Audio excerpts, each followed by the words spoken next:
son, who was 42, to an overdose. 4 months later, I lost my husband to cancer and heart failure, but I was having a hard time figuring out how to grieve for both of them at the same time. So I heard about this program, and I went through the 8-week workshop for loss of child and started volunteering there. About another 12, 14 months later, I lost my daughter to alcoholism.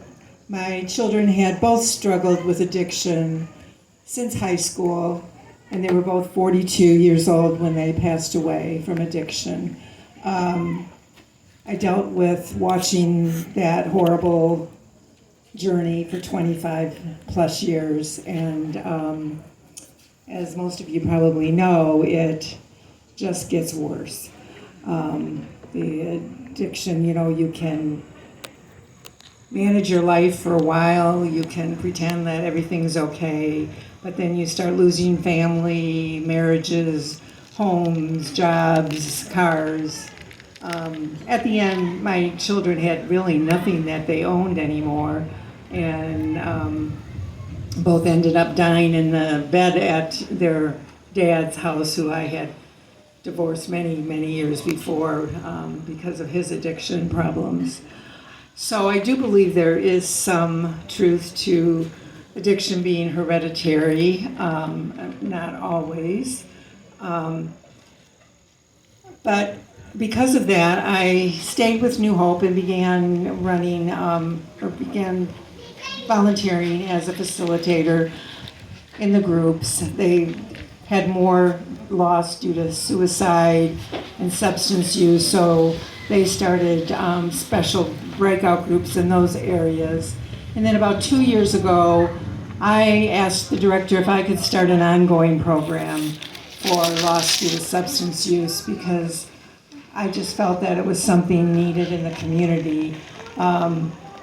There is, as the officer mentioned, maybe not as much, but there is still that stigma to the loss due to substance use. There's a lot of guilt involved for the survivors, thinking you should have done more, could have done more, didn't do enough, did too much. It's a vicious cycle, but so that we meet twice a month on Wednesday, second and fourth Wednesdays at the office in New Hope in Northville, but we also do that on Zoom. We also have an 8-week workshop that's going to be starting up in September, and I have pamphlets for both the groups on the back table if anybody is interested, for themselves or any other family members that they may know. And I started this group because I somehow wanted to honor my children. I wanted to do something that would be, I believe they would be very prideful of if they were here today to see what their mother is doing with this. There was such tragedy. My daughter lost her husband to an overdose, and then subsequently gave up her 3 children. My husband and I adopted her 2.5-year-old back when she just graduated from high school, still with me. But when you see people who have lost someone to addiction, it's such a terrible road for the family as well. It's not just the person who you've lost, but it's the whole family and community that have suffered over the years. And what I can say is that after watching my children suffer for all those years, that I was always waiting, I'm sure many of you know, for that phone call.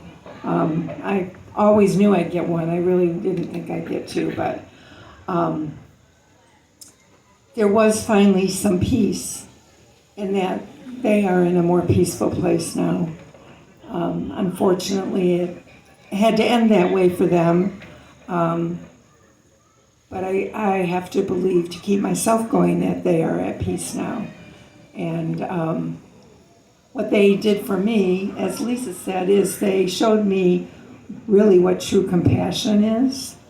And I now spend a lot of my time trying to share that with others and be there just to listen to other people who are maybe going through the same thing and don't have anybody that understands.